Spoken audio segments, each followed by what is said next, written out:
What's up, YouTube world?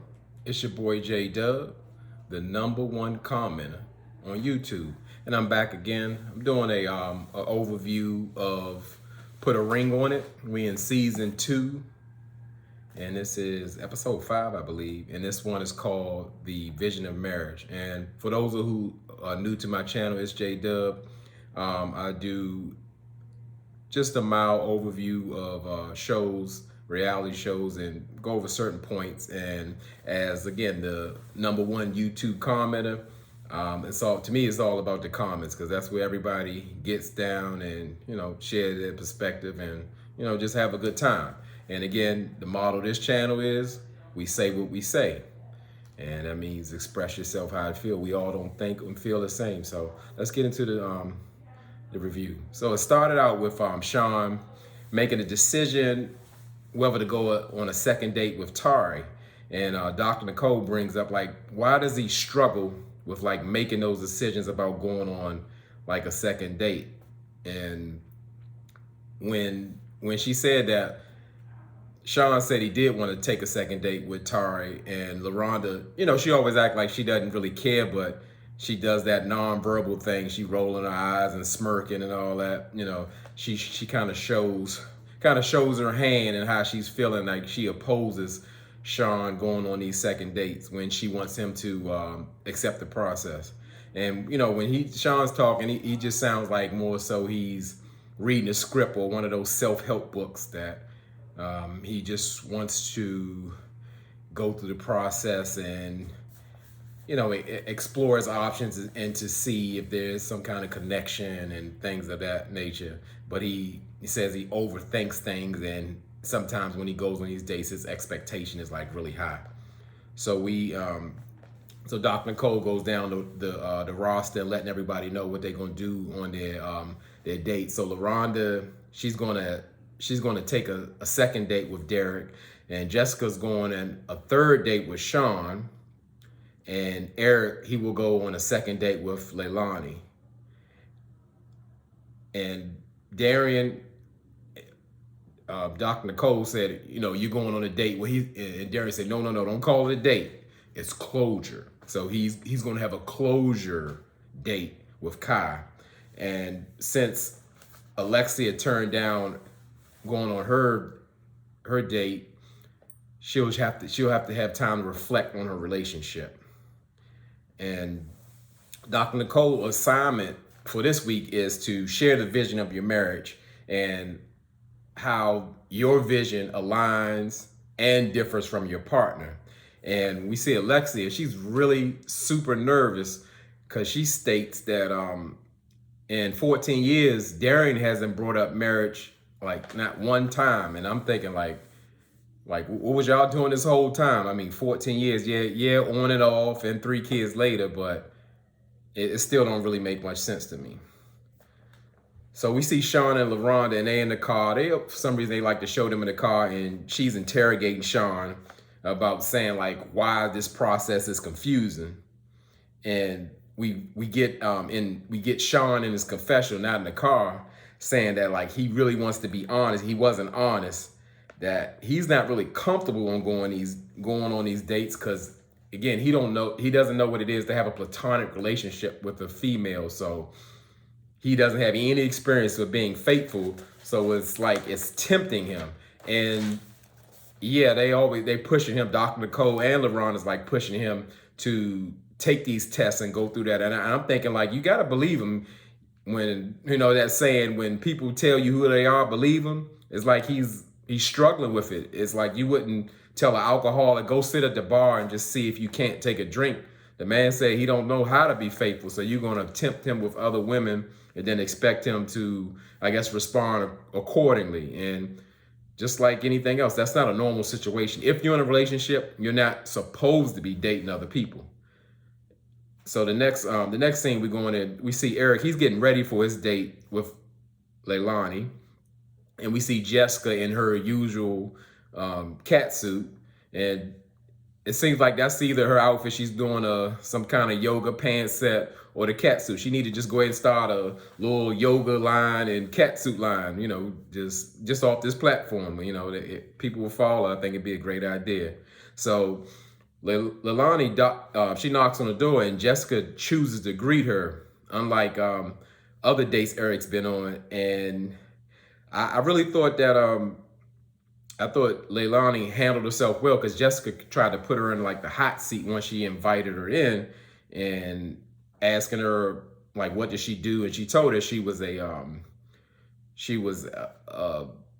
skin specialist, and she offered Jessica asked like, well, I guess you can give me and Eric a couple's facial or whatever. And Leilani came back and said, well, I can give him a facial, but he'd have to schedule. And they going back and forth with a little cattiness, and I mean, and that's what they do. Is like Jessica and Eric like almost try to one up each other. They do the little petty stuff back and forth with their dates or trying to make each other jealous, and it's just a crazy dynamic. It's almost like they have a relationship. It's like they in a competition or something. Who can be the pettiest or who can take it the furthest?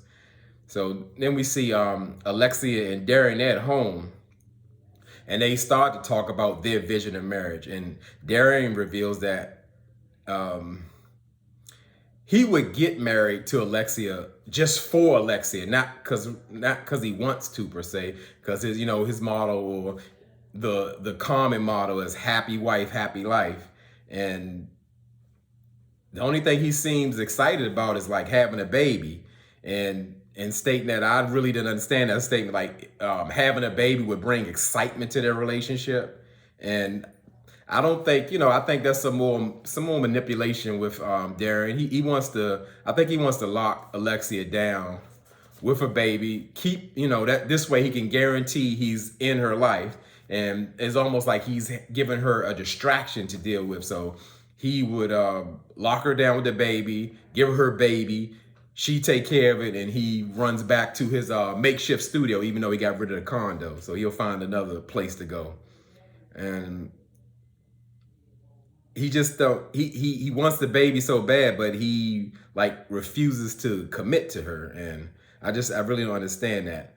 And Darren kind of goes into that the reason why he's not, I guess, going forward or wants to get married. He's never seen a positive marriage. Like he grew up with his grandparents, and yeah, they stayed together until death do their part. But the relationship wasn't positive at all. As well as he's seen his uncles do the same thing and get divorces. So it's nothing that he's seen that say, hey, I want to get married. And Alexia shares that pretty much her whole family has positive marriage models. So it's something that she really wants to do. And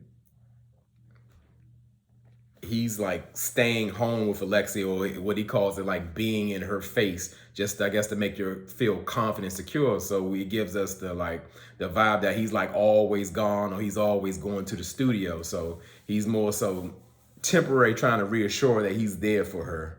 And you know how that goes, just a temporary mind game. So we see Dr. Nicole, she's having a one-on-one with Jessica at her house. And Jessica tells Dr. Nicole that she's like overwhelmed with Eric's questioning or interrogation. And Dr. Nicole asks, has she told Eric like how this makes her feel uncomfortable in a relationship? And she told her no.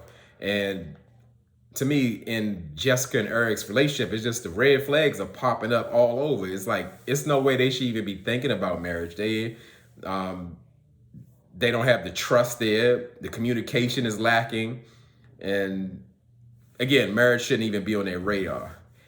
And what Dr. Nicole like kind of reveals to Jessica is like, well, like the things that you're complaining about, she believes that Eric and Jessica are mirroring each other's actions. So they're like one and the same, and they're doing the same thing to each other. And Jessica agrees. She said more so they focus on like a tit for tat. And, that's just not a positive pattern in any relationship. So you definitely got some work to do. And Jessica tells that Dr. Nicole that like her guards are up. And to me, Dr. Nicole in this episode was just like a all-star. She was just dropping gems and giving great advice. And she told her, like, yeah, you got your guard up protecting yourself, and that comes from your childhood and everything. But when your guard's up, I know you're stopping all the bad or trying to stop the bad from coming in. But at the same time, nothing good can enter in. That hit her like a light bulb. She's like, oh, I really didn't see it like that. And, she knows that she has work to do and she got to change her ways. So then we see Sean and Tari, they go out on a date. And Sean, of course, he chose to just go on a second date with her, but I never saw the connection with her. Like, Tari's definitely a nice looking young lady, but it doesn't look like she'd be interested in somebody like Sean. When she sat down, like they stood up, of course, everybody's taller than Sean, any woman he dates, but it looked like Sean was her little cousin or something. And he's like a little kid. And Tari asked Sean, like, so what would you like to eat? And Sean like gives that little smirk and laugh and says, that's a loaded question. And and she was like, what? Like, she was just like, I'm just trying to order off the menu. Like, Sean got like a little freak in him. He trying to play innocent and all that. So I see why he really don't trust himself, because he's all over the place. 1 minute he's so committed to LaRonda, but he's tempted by these dates. He's just trying to hold it in. But as I said, they got to listen to him. The man saying, I'm weak. I can't be around these women, because it's like he's saying the same things all dates. He's like connecting with these women, or it seems like he could possibly be with her. But, his focus is on LaRonda. And throughout the dates, I just think all of them, like Sean has just been wasting time. He only wants LaRonda, and rightfully so. That's like, who's going to really put up with him like that and support him like that? Where could he get that? He could never get another LaRonda. And so Eric is on a date with Leilani, and they have like a little romantic candlelight dinner. And he asked Leilani, was she intimidated by Jessica? And Leilani says, like, she don't really entertain like pettiness. So she not gonna get it like it goes past her. She not even dealing with it. So just like usual, same thing. Eric is always having an amazing date and, best conversation and best time. And they doing a lot of flirting and touching. And, Eric was putting on the player tip. He was complimenting Leilani in Spanish and everything. And, but he had to kind of stop himself and remind himself not to go too far, because, he got Jessica at home. And yeah, you on TV, because they touching, she rubbing him and all that. And he liked the touch, and he said, you can tell that's what she does, because it feels right. So we see Dr. Nicole. She meets with all the guys at Tommy's Tavern. Well, we can't call it Tommy's Tavern because this ain't Ready to Love. We'll call it Dr. Nicole's Nook. And Sean reveals, like, him being emotional. LaRonda feels like he sucks the energy out of the relationship. And again, Dr. Cole just continued dropping jewels, because more so,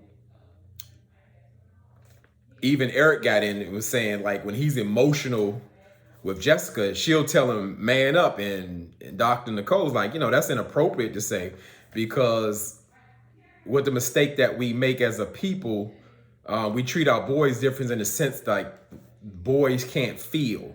So the whole time, your whole life, you're growing up, like, you shouldn't have these emotions. If someone does something to you, it still hurts, even though you're a male, and that kind of causes problem in relationships. So when more so men get hurt or bothered in a relationship, they kind of flee or sabotage, because they can't deal with the emotions, because they were always taught to put them away or just not feel them at all.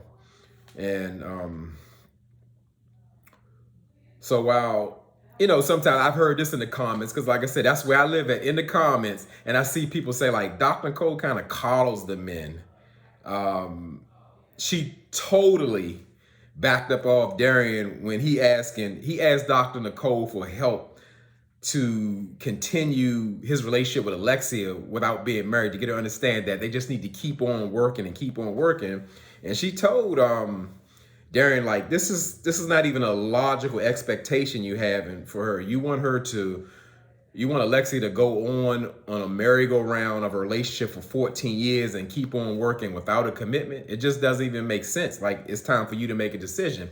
Don't really see it as a bad thing. You're like in the driver's seat. You can decide if you really want to commit and be with her, or you want to go your separate ways. But it's like Darren, he just doesn't get it. And Dr. Cole was just like just breaking him down. And even Darren felt like, he was like, wow, she kind of read me, and she made me look like a narcissist, in which he does. He takes no accountability.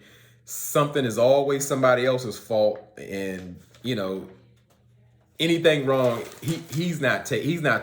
He's not taking that responsibility. He refuses to. So as it goes on, Darren is continuing to earn his narcissist title. He's saying, how does Alexia have the right to, like, I guess, get out of the relationship? She has a right because 14 years of her life have been taken to make a decision. He's saying, it's not fair to him, because not only was Alexia in the 14 years, so was his. It was his 14 years too. Not focusing on that, he's been letting her down and really not stepping up to the plate and making a decision and calling it pressure. When, again, Alexia just wants to be with him and be committed, but he's just always trying to find a way to get out of it or not even deal with it. So he claims that for the greater good of his home, if it's causing some type of frictional war, he's got to cut it off. And he's kind of referring to Kai. But yeah, of course he wants to get rid of Kai, but it'll be explained later, like close to the end of the episode, because Darren's got a secret. So we get to the final scene, and I mean, everybody was waiting for this. Just like the whole show, I don't know how they made us wait to like the last 9 minutes to get to the closure date. So Darren meets with Kai for the closure dates, and Kai wants to know why Darren ghosted her for 10 days. And I noticed, like, if you notice how, 4 or 5 dates that they went on, Darren was like so into Kai. He giving her eye contact. He talking. They throwing little innuendos, and they really vibing. Now he hit her with how he do Alexia energy. He's folding his hands and looking down, and he's giving her that he's like, almost he's ducking her. She's right in front of her, but he's ducking her because you can feel the heat. She's not with it, because he was saying like, I brought you here, for kind of tell you what's going on with me and to bring closure. I want to give you the respect of being here and telling you face to face. And she's like, you already disrespect me by doing the ghosting me. And it's just more daring now. It's even Kai peeped like how he is, and she said in the confessional that he never takes accountability. He's always blaming somebody else. And apparently she didn't read the Dr. Cole's book of etiquette, because straight up she said like he needs to man up in her confessional, saying that to Darren, because he's just running game, he playing game, and Kai can see right through it. And Kai dropped that bomb and letting them know, like, so, you going forward with your relationship and you leaving me out. So should she know that we slept together? And he like, and closed his eyes. Like, like it hit him with a gut punch. It hurt him to hear that. Like, she said that out loud. And Kai knew what she was doing. And because they filmed it all, she raised her glass and said, cheers to that. Cheers to closure. And that was the end of the episode. It was a really telling episode. And now it's like it was a cliffhanger. You want more. You want to find out what's going on now with Alexia and Darren, because that bomb hits, that's going to change things, or at least change temporarily. We don't know if this is going to be the final straw, what she needs to really let that toxic relationship go. And the only thing I didn't like about this episode is that they didn't show the other dates, because like they started out with the meeting saying they going on the dates, and I was looking forward to that. So it kind of dragged out and dragged us all the way to the end of that closure date. But I'm really looking forward to see if like what's going on with Jessica and Sean. Is LaRonda really feeling Derek, or is she doing that undercover like out of spite, or just to go on dates? So I can't wait for next week. And as I say, I thank everybody for supporting me and rocking with me. Drop down in them comments and let me know what you think so we can get the comment and talk it out. And I want to see what your perspective is. And as I say, y'all could be anywhere in this YouTube world, but you're here with me. I appreciate that, and I really mean it.